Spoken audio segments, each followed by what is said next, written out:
بسم اللہ الرحمن الرحیم۔ قرآن و حدیث میں تمام اچھے اخلاق اور عمدہ روحانی صفات کی تعلیم دی گئی ہے، اور سب برے اخلاق اور بری عادات سے بچنے کی تاکید فرمائی گئی ہے۔ لیکن یہاں ہم اسلام کی صرف ضروری اور بنیادی درجے کی چند اخلاقی ہدایتوں کا ذکر کرتے ہیں، جن کے بغیر کوئی شخص سچا مومن اور مسلم نہیں ہو سکتا۔ اسلام میں سچائی کی اتنی اہمیت ہے کہ ہر مسلمان کو ہمیشہ سچ بولنے کے علاوہ اس کی بھی تاکید فرمائی گئی ہے کہ وہ ہمیشہ سچوں کے ساتھ اور سچوں کی صحبت میں رہے۔ یعنی جو بچے سچے ہوتے ہیں، جو آدمی سچے ہوتے ہیں، ان کے ساتھ رہنا چاہیے۔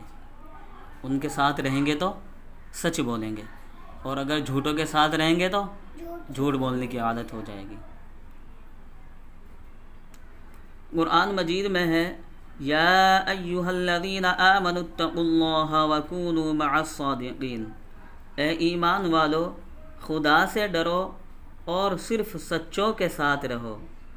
حدیث میں ہے، رسول اللہ صلی اللہ علیہ وسلم نے ایک موقع پر صحابہ کرام سے ارشاد فرمایا، جو یہ چاہے کہ اللہ و رسول سے اس کو محبت ہو یا اللہ و رسول اس سے محبت کریں، تو اس کو لازم ہے کہ جب بات کرے تو ہمیشہ سچ بولے۔ جب بات کرے ہمیشہ سچ بولے۔ ایک اور حدیث میں ہے، آپ صلی اللہ علیہ وسلم نے فرمایا، سچائی اختیار کرو اگرچہ تمہیں اس میں اپنی بربادی اور موت نظر آئے، کیونکہ دراصل نجات اور زندگی سچائی میں ہے، اور جھوٹ سے پرہیز کرو اگرچہ بظاہر اس میں نجات اور کامیابی نظر آئے، کیونکہ جھوٹ کا انجام بربادی اور نامرادی ہے۔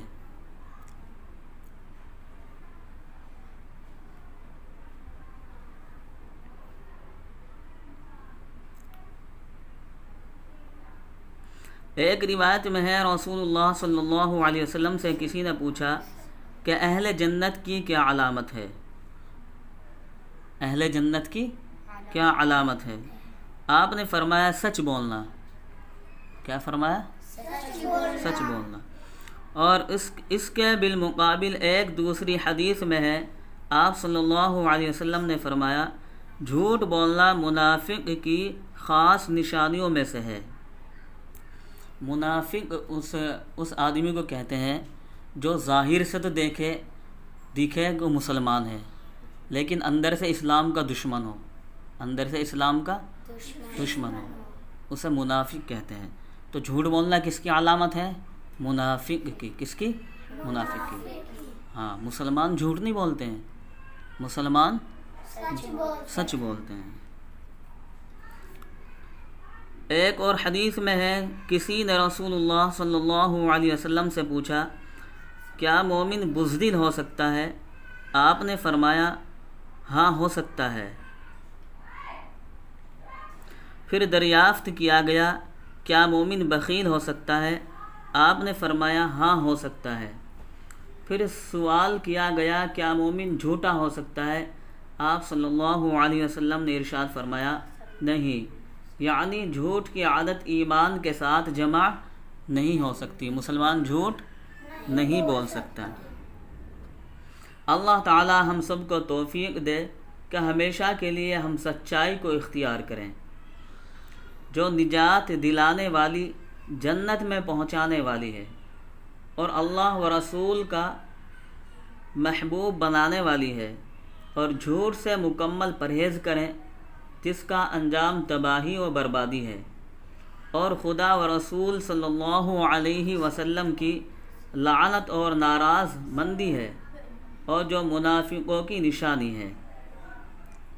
اللہ تعالی ہمیں سچ بولنے کی توفیق عطا فرمائے اور جھوٹ بولنے سے حفاظت فرمائے۔